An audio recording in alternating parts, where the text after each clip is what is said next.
أعوذ بالله من الشيطان الرجيم. بسم الله الرحمن الرحيم. وإذ قال ربك للملائكة إني جاعل في الأرض خليفة قالوا أتجعل فيها من يفسد فيها ويسفك الدماء ونحن نسبح بحمدك ونقدس لك قال إني أعلم ما لا تعلمون وعلم آدم الأسماء كلها ثم عرضهم على الملائكة فقال أنبئوني بأسماء هؤلاء إن كنتم صادقين. قالوا سبحانك لا علم لنا إلا ما علمتنا إنك أنت العليم الحكيم. قال يا آدم أنبئهم بأسمائهم فلما أنبأهم بأسمائهم قال ألم أقل لكم إني أعلم غيب السماوات والأرض وأعلم ما تبدون وما كنتم تكتمون. وإذ قلنا للملائكة اسجدوا لآدم فسجدوا إلا إبليس أبى واستكبر وكان من الكافرين. صدق الله العظيم. وإذ قال ربك للملائكة، یاد کیجیے اس وقت کو جس وقت اللہ تعالیٰ نے آپ کے رب نے فرشتوں سے کہا انی جاعل فی الارض خلیفہ، میں زمین میں اپنا ایک خلیفہ بنانے والا ہوں. قالوا اتجعل فیہا، تو فرشتوں نے کہا کہ آپ بنائیں گے زمین میں ایسے آدمی کو خلیفہ جو فساد مچائے گا، ویسفک الدماء، اور زمین میں خون بہائیں گے، ونحن نسبح بحمدک، اور ہم آپ کی تسبیح بیان کرتے ہیں، آپ کی تعریف کرتے ہیں، اور ونقدس لک، آپ کی پاکی بیان کرتے رہتے ہیں. تو اللہ پاک نے فرمایا انی اعلم ما لا تعلمون، میں جو جانتا ہوں وہ تم نہیں جانتے، میں زیادہ جانتا ہوں اس چیز سے جو آپ کو علم میں نہیں. وعلم آدم الاسماء، اور سکھایا آدم علیہ السلام کو نام، تمام کی تمام چیزوں کے نام. ثم عرضهم علی الملائکہ، پھر فرشتوں سے کہا فقال انبئونی باسماء، ان چیزوں کے نام بتلائیے، ان کنتم صادقین، اگر تم سچے ہو. تو فرشتوں نے کہا سبحانک لا علم لنا، اللہ پاک آپ پاک ہیں، ہمارے علم میں نہیں ہے، الا ما علمتنا، جو چیزیں آپ نے سکھائی ہیں اس کے علاوہ تو ہمارے کچھ بھی علم میں نہیں ہے. انک انت العلیم الحکیم، بے شک آپ جاننے والے بھی ہیں، حکمت والے بھی ہیں. اور جب اللہ تعالیٰ نے آدم علیہ السلام سے کہا بتائیے ان چیزوں کے نام، تو آدم علیہ السلام نے بس جب بتلا دیے ان تمام کی تمام چیزوں کے نام، تو اللہ تعالیٰ نے فرمایا کہ میں نے کہا نہیں تھا تمہیں انی عالم غیب السماوات والارض، میں زیادہ جانتا ہوں آسمان و زمین میں جو مخفی چیزیں ہیں جو آپ کے سامنے ظاہر نہیں ہیں. وَأَعْلَمُ مَا تُبْدُونَ، اور میں زیادہ جانتا ہوں اس چیز کو جو تم ظاہر کرتے ہو اور جو تم چھپاتے ہو.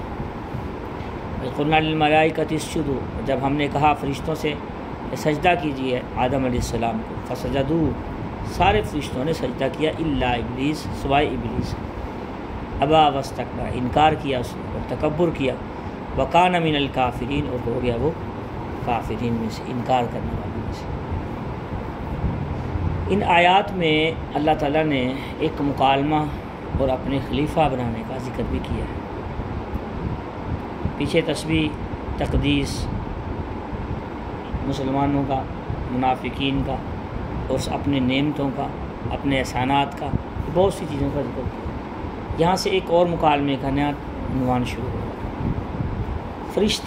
فرشتوں سے جو اللہ تعالیٰ نے فرمایا وَإِذْ قَالَ رَبُّكَ لِلْمَلَائِكَةِ، کہ میں زمین میں خلیفہ بنانے والا ہوں. یہ اللہ تعالیٰ فرشتوں سے کوئی مشورہ نہیں لے رہے تھے کہ مجھے مشورہ دو کہ میں یہ کام کرنے والا ہوں. قالوا تجعل فیہا، اور انہوں نے بھی اس کی ایک مثال سمجھیں، یہ بات سمجھ میں آ جائے گی. بعض اوقات لفظ ایک جیسے ہوتے ہیں لیکن ان کا معنی بدل جاتا ہے۔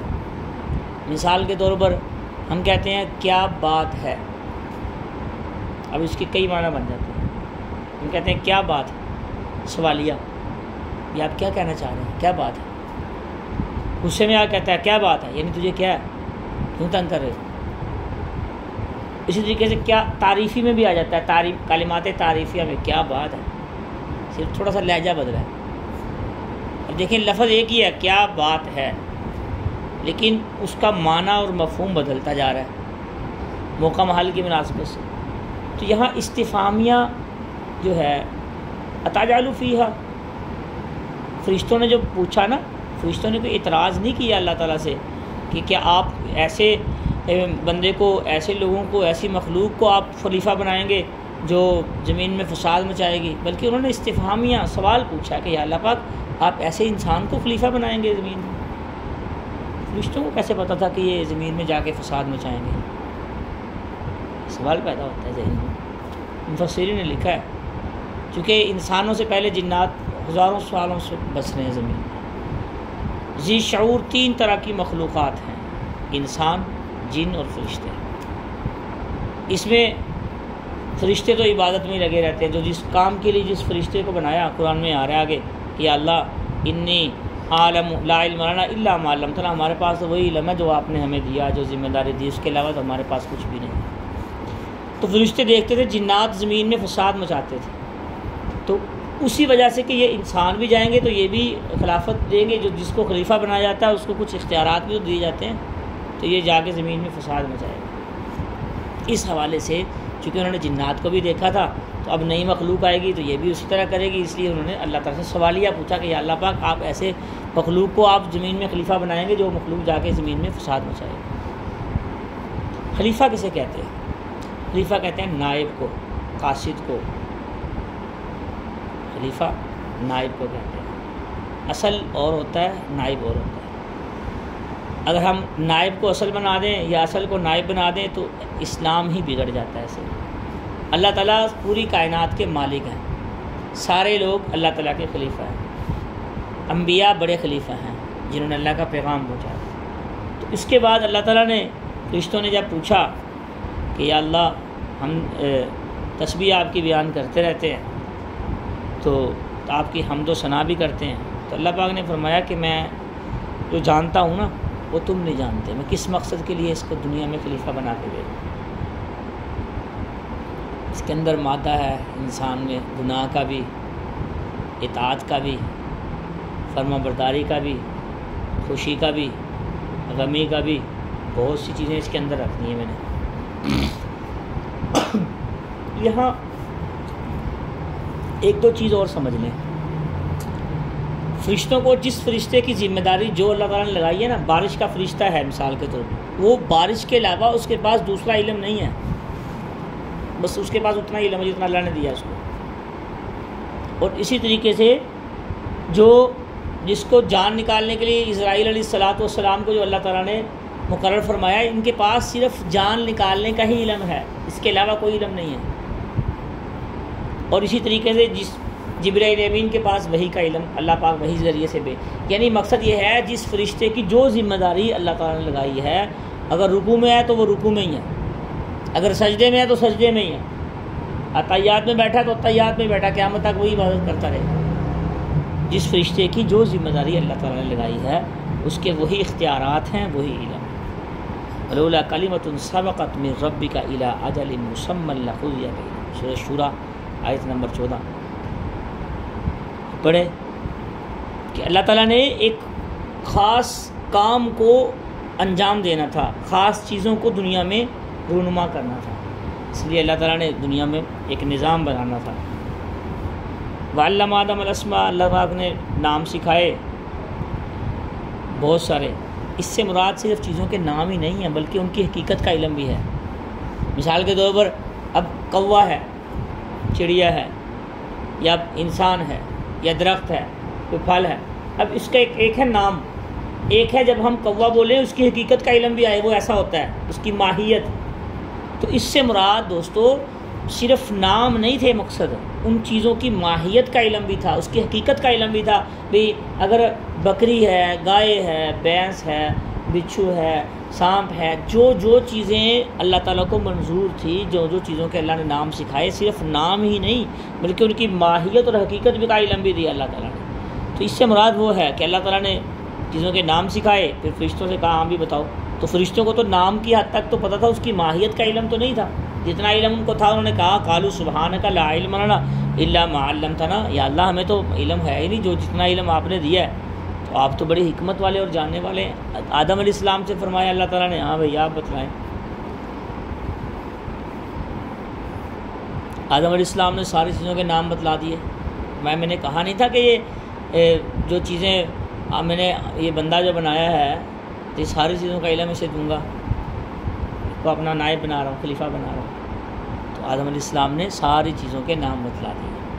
اللہ پاک فرما رہے ہیں اما انباہم باسمائی قال علما کل، جب انہوں نے بتا دیے ساری چیزوں کے نام، اللہ پاک نے فرمایا کہ کیا نہیں کہا تھا میں نے تمہیں کہ میں آسمان و زمین کی غائب اور پوشیدہ چیزوں کو بھی جانتا ہوں. اللہ تعالیٰ ایک تو ہے چیزوں کو جانتے ہیں، ایک ہے سارے رازوں کو بھی ان کے جانتے ہیں. قرآن میں آتا ہے یعلم خائنۃ الاعین وما تخفی الصدور. انسان کی آنکھ کا جو اشارہ ہے نا، جس سے انسان آنکھ سے اشارہ کرتا ہے، اللہ اس کو بھی جانتا ہے. یعلم خائنۃ الاعین، اور جو سینے میں چل رہا ہے اس کو بھی جانتا ہے. اللہ اکبر، ایسا بصیر. اللہ اکبر، کوئی ہے کوئی کیمرہ ہے دنیا کا ایسا جو اللہ تعالیٰ کا کیمرہ ہے؟ یعلم خائنۃ الاعین، آنکھ سے تھوڑا سا بھی اشارہ کیا، تھوڑی سی بناوٹ بنائی تو اللہ تعالیٰ وہ بھی جانتا ہے. اور اس کے بعد جو دل میں چل رہا ہے، اس کے بعد جو چیزیں دل میں چل رہی ہیں وہ بھی جانتے ہیں.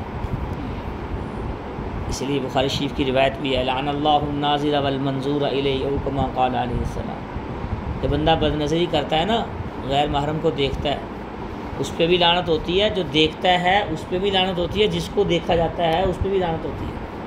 اللہ تعالیٰ لعنت کا مطلب کیا؟ سوال یہ پیدا ہوتا ہے لعنت کا کیا مطلب؟ ایک تو رحمت سے دوری ہے، ایک ہے اللہ تعالیٰ کی جب نسبت لعن اللہ الناظر والمنظور الیہ، جب نسبت اللہ تعالیٰ کی طرف کی جائے نا کہ اللہ کی لعنت ہوتی ہے، اس سے مراد صرف رب کی نہیں، رب کی ساری مخلوق کی، فرشتوں کی، ساری کائنات کی اس کے اوپر لعنت ہوتی ہے، صرف اللہ کی نہیں. خالی جب نسبت رب کی طرف ہو نا تو اس سے اللہ کی ساری مخلوق کی اس پہ لعنت ہوتی ہے. اس کے اتنے نقصانات ہیں بد نظری کے، آنکھ کی اتنے نقصانات ہیں. اگر انسان نے ایمان کی حلاوت دیکھنی ہو، مٹھاس دیکھنی ہو، کوئی غیر محرم سامنے آ جائے، اپنی نظر رب کے لیے جھکا دے کہ نہیں میرے اللہ نے منع کیا، پھر اس کے بعد جو حلاوت دل میں پیدا ہوتی ہے نا ایمان کی مٹھاس، پھر وہ محسوس کرتا ہے انسان مومن، وہ محسوس کرتا ہے. ظاہراً اس کو نظر آتی ہے، دل کہتا ہے، اس کے دل میں ایسی مٹھاس پیدا ہوتی ہے، ایسی حلاوت نصیب ہوتی ہے کہ بندے کو محسوس ہوتی ہے. کبھی کر کے دیکھیں، کوئی بد نظری، کوئی غیر محرم سامنے آ جائے، اللہ کے لیے نظر جھکا دے، نہیں یار میرا رب مجھے دیکھ رہا ہے، نظر جھکائیں گے، دیکھیں پھر ایمان کی حلاوت کیسی نصیب ہوتی ہے. وَعَالَمُ مَا تُبْدُونَ وَمَا كُنْتُمْ تَكْتُمُونَ، جو چیزیں اللہ تعالیٰ نے پوشیدہ تم رکھتے ہو اور جو چیزیں ظاہر کرتے ہو، وہ رب تو سب کچھ جانتا ہے، اس سے تو کوئی چیز پوشیدہ نہیں ہے، نہ اس سے کوئی پوشیدہ ہو سکتی ہے. تو اس لیے انسان کو کوشش کرنی چاہیے جو بھی دیکھے یا جو بھی سمجھے، میں اکثر درس میں یہ زور دیتا ہوں، تو اپنے رب کو اپنے کاموں میں شامل کر لے. میرا اللہ دیکھ رہا ہے مجھے، میرا اللہ مجھے دیکھ رہا ہے. جب یہ چیز اندر پیدا ہوگی نا، میرا اللہ مجھے دیکھ رہا ہے، ایک تو دو فائدے ہوں گے. ایک تو وہ کام صحیح کریں گے، کام غلط نہیں کریں گے جب رب کی ذات کو اندر لے آئیں گے. دوسرا، انسان اپنے آپ کو اندر نہیں لے کے آئے گا، میں نے یہ کام کیا ہے، میرے رب نے کیا، اس کی وجہ سے کیا میں نے. تو بھائیو دوستو، کوئی بھی دنیا کا کام ہو یا دین کا کام ہو، نماز پڑھنے کے بعد یہ نہ کہ میں نماز پڑھ کے آیا ہوں، یہ کہ مجھے اللہ نے توفیق دی ہے تو میں نماز پڑھ کے آیا ہوں. نسبت بدل دیں بس.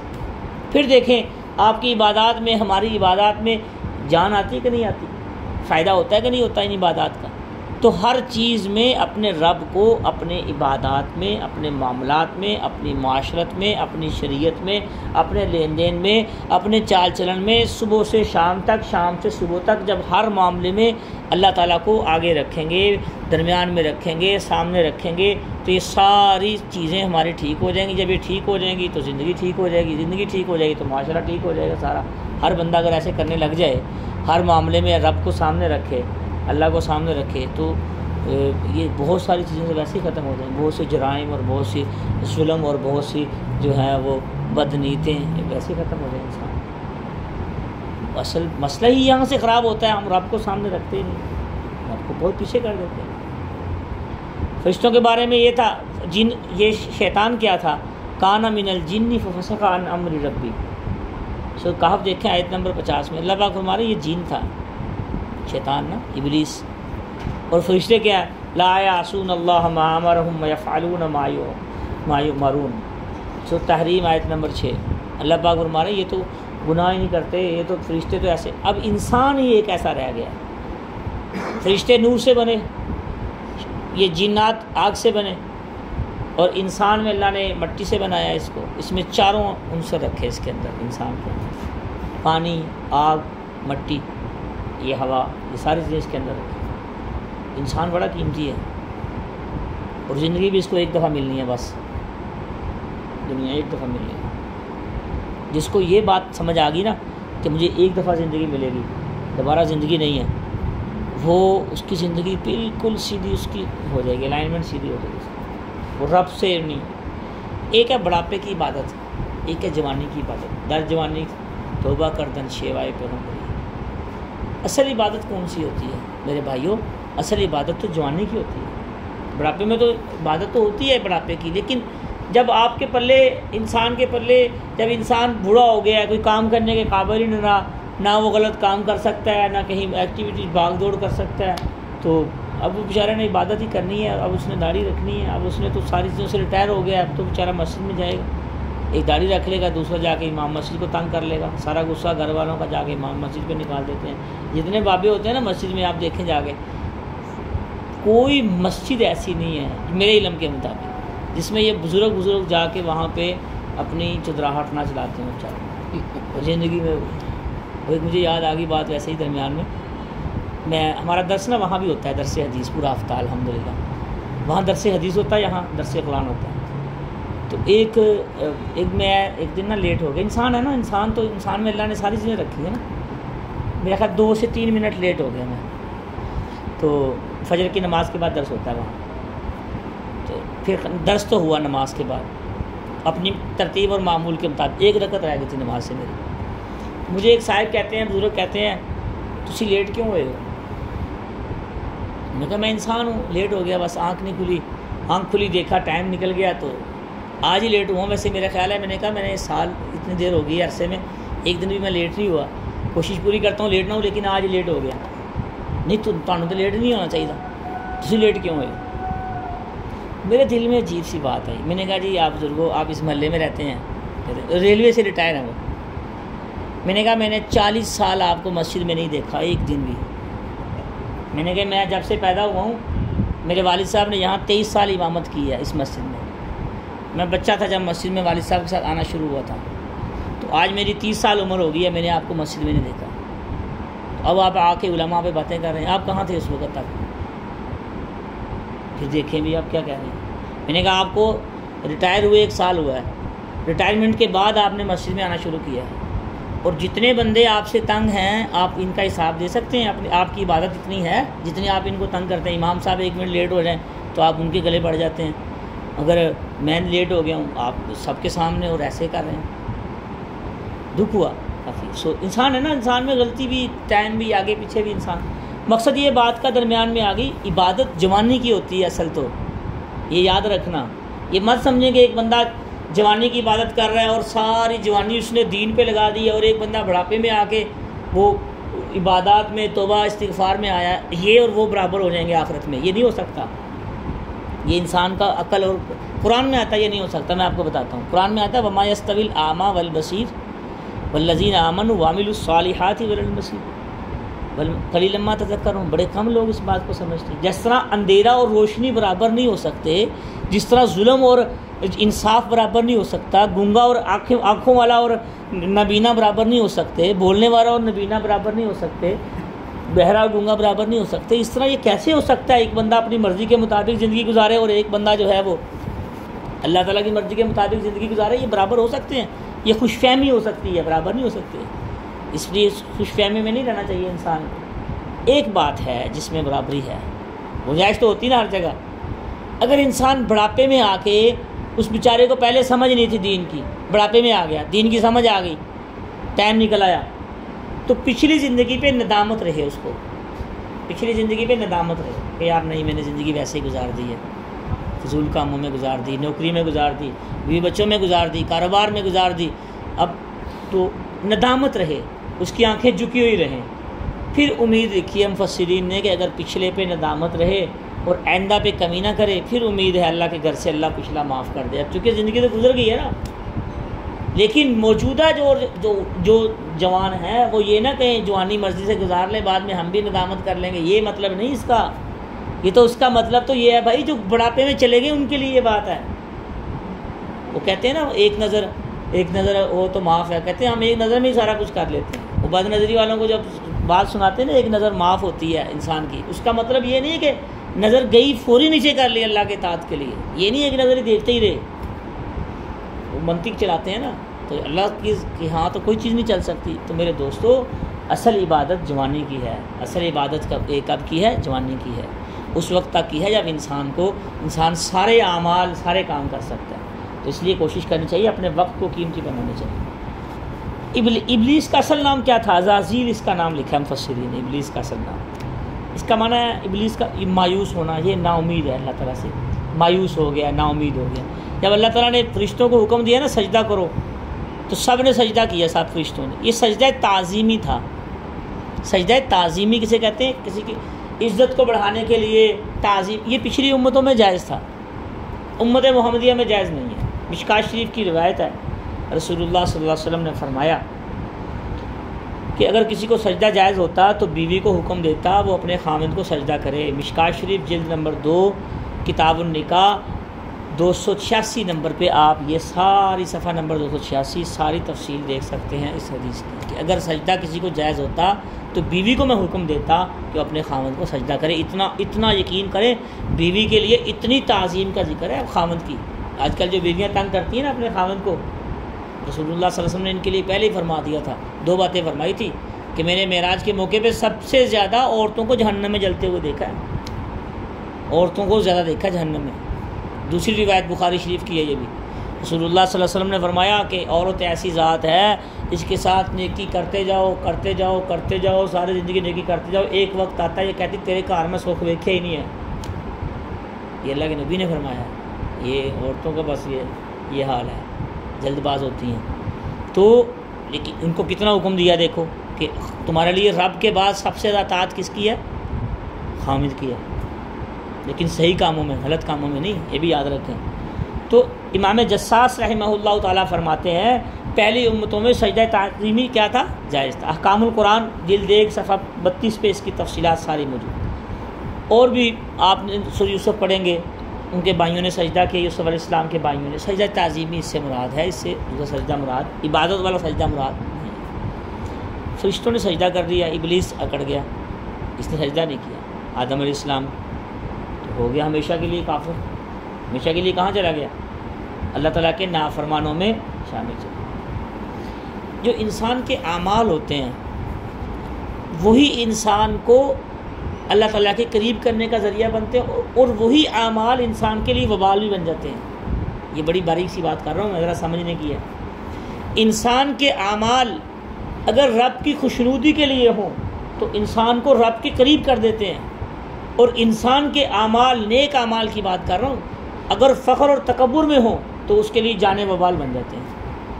اس لیے اعمال کرنے کے بعد شکر اور اطاعت زیادہ ہونی چاہیے، بجائے اس کے کہ دوسروں پہ باتیں شروع کر دے انسان کرنے کہ بھی وہ اس نے نماز نہیں پڑھی، اس نے، ہاں اس کو کہنا، دعوت دینا، بتلانا یہ تو ہونا چاہیے، لیکن طنز کرنا، تانا دینا یہ غلط ہے۔ اس کی بےزتی کرنا یہ غلط ہے. کہیں نہیں ہے شریعت میں کہ اچھے کاموں کے لیے کسی دوسرے کی بےزتی کر دو، عزت خراب کرو. اب بڑے بڑے اچھے لوگ اپنے آپ کو بڑے بڑے پڑھے لکھا سمجھتے ہیں، کرتے ہیں، اور دوسروں کے لیے نماز پڑھ کے آ کے دوسروں پہ ایسے ایسے جملے کستے ہیں تو وہ برے جملے ہوتے ہیں، ان کی پچھلی عبادت بھی ضائع ہو جاتی ہے اس طرح. تو دوستو اپنے اعمال پہ، اپنی عبادات پہ شکر ہو اور اطاعت ہو، فخر نہ ہو اس کے اوپر. یہ انسان کو برباد کر دیتی ہے، اس سے انسان بہت دور تک چلا جاتا ہے. اور کیونکہ انسان کے اعمال میں وہی انسان کے اعمال معتبر ہیں جو آخرت میں بھی ساتھ جائیں. جن اعمال نے دنیا میں رہ جانا وہ اس کا فائدہ ہی کوئی نہیں. تو آج کے درس کا سارے کا خلاصہ یہ نکلا کہ انسان کو اللہ تعالیٰ کے کسی بھی حکم میں کوتاہی نہیں کرنی چاہیے، اور کسی بھی نیکی کو چھوٹے سے چھوٹا سمجھ کے چھوڑنا نہیں چاہیے، اور کسی بھی گناہ کو چھوٹے سے چھوٹا سمجھ کے کرنا نہیں چاہیے. بلکہ ایک نیکی ہوتی ہے، چاہے چھوٹی ہو یا بڑی ہو. گناہ ہوتا ہے چاہے چھوٹا ہو یا بڑا ہو. کوئی گناہ چھوٹا نہیں ہوتا. جیسے ایک آگ کی انگاری ہے، چھوٹی سی ہو تو گھر کو جلا دیتی کہ نہیں جلا دیتی؟ اس کو ہم چھوٹا سمجھ کے پرہیز کرتے ہیں کہ نہیں کرتے؟ تو نافرمانی ہے نا، چاہے چھوٹی ہو یا بڑی ہو. تو اس لیے انسان کو کوشش کرنی چاہیے اللہ تعالیٰ کے حکموں کو بجا لائے، اور اپنے تمام اعمال کی فکر کرے، اور ساتھ دوسروں کی بھی فکر کرے. اور اس کے ساتھ ساتھ یہاں پہ اللہ تعالیٰ نے مکالمے کا ذکر کیا ہے، اور آگے یہ چلتا رہے گا مکالمہ تھوڑا سا، کہ بھئی ہم نے فرشتوں کو اور انسانوں کو کیا خلافت دی، کیا اختیارات دیے. تو اب دیکھ لیں انسان کو خلیفہ بنایا، فرشتوں کی بات سچ ہو رہی ہے کہ نہیں ہو رہی؟ کتنے لوگ ایسے ہیں قبرستان میں پڑے ہیں، بھائی کو قتل کیا ہوا کہ نہیں کیا ہوا؟ اولاد نے باپ کو قتل کیا ہوا. میں نے تو کافی لوگ دیکھے ہیں ایسے، اولاد نے جس باپ نے ساری زندگی اولاد کے لیے کمایا اس کو قتل کر دیا، مار دیا. کبھی سوچا ہی نہیں. انسان بلا وجہ، قاتل کو بھی پتہ نہیں میں کیوں قتل کر رہا ہوں، مقتول کو بھی پتہ نہیں ہے میں کیوں قتل ہو رہا ہوں. یہ ایسا دور آ گیا. چھوٹی چھوٹی بات پہ دیکھ لیں. اولاد کے لیے جتنا مرضی کما لیں، جو مرضی کر لیں، جب تک اس کو رب اور رب کے کام اور حکم نہیں نہ سکھائیں گے، رسول اللہ صلی اللہ علیہ وسلم کی شریعت نہیں سکھائیں گے، وہ کام نہیں آئے گا.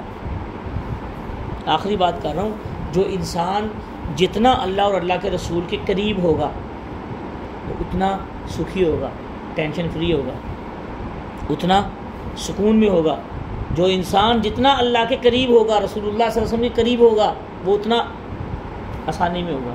اور جو جتنا دور ہوتا جائے گا اتنا پریشان ہوتا جائے گا. تو بھائیو آپ کوشش کرنی چاہیے، اللہ تعالیٰ کا قرب مانگنا چاہیے انسان، اور وہ اعمال کریں جو شریعت کے مطابق ہوں.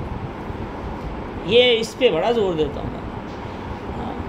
اگر بندہ کوئی کہیں جائے، جعلی پیسے لے کے جائے، دوسرے ملک کی کرنسی لے کے، جب تک اس ملک کی کرنسی نہیں ہوگی تو چلیں گے پیسے وہاں؟ نہیں چلیں گے. آخرت میں جو اعمال لے کے جائیں گے، اگر ان کے اوپر سنت کی اسٹیمپ نہیں ہوگی لگی ہوئی، شریعت کی اسٹیمپ نہیں لگی ہوگی، اپنی مرضی کے اعمال لے کے جائیں گے تو قبول ہوں گے؟ کبھی بھی قبول نہیں، کبھی بھی قبول نہیں. اب ہم نے 12 ربیع الاول گزری ہے، بازاروں کو کیسے سجایا؟ ہمیں تو چاہیے تھا بازاروں کو اپنے زبان سے سجاتے، سچ سے سجاتے، ملاوٹ سے پاک کر کے سجاتے، جھوٹ سے پاک کر کے سجاتے، دھوکے اور فراڈ سے پاک کر کے سجاتے. یہ بازار سجانے ہیں. سنت کے مطابق چلتے، سارا سال سنت کے مطابق چلیں، سارا سال درود شریف پڑھیں. آج ایسی شریعت کو بدل کے رکھ دیا ہے، اور ناشرے ہیں، گانا ہے، ڈھول ڈمکے. یہ کہاں کی شریعت؟ کوئی شریعت نہیں ہے. اس کا قرآن و سنت میں کوئی ثبوت نہیں ہے. یہ بات یاد رکھیے. انشاءاللہ کبھی بات کریں گے اس کے اوپر بھی کہ بھئی اس میں شریعت میں کہاں تک ہے. رسول اللہ صلی اللہ علیہ وسلم کی ولادت کی خوشی تو پوری کائنات کے ہر انسان کو ہوئی ہے، لیکن رسول اللہ صلی اللہ علیہ وسلم کی تعلیمات سے جو اختلاف ہوا ہے وہاں سے تو کافر اور مسلمان میں فرق تو تعلیمات سے ہوا ہے. جنہوں نے تعلیمات کو مانا وہ تو اسلام میں پکے مومنین بن گئے، جنہوں نے انکار کیا وہ کافر ہیں، تعلیمات سے ہٹ گئے. جو رسول اللہ صلی اللہ علیہ وسلم کی ذات کو نہیں مانا، بجائے اس کا کس کو انکار ہے؟ کسی کو بھی انکار نہیں. اللہ تعالیٰ جو کچھ کہا سنا ہے اس پہ عمل کرنے کی توفیق عطا فرمائے، اور آخرت کو سامنے رکھ کے دنیا کی زندگی گزارنے کی توفیق عطا فرمائے.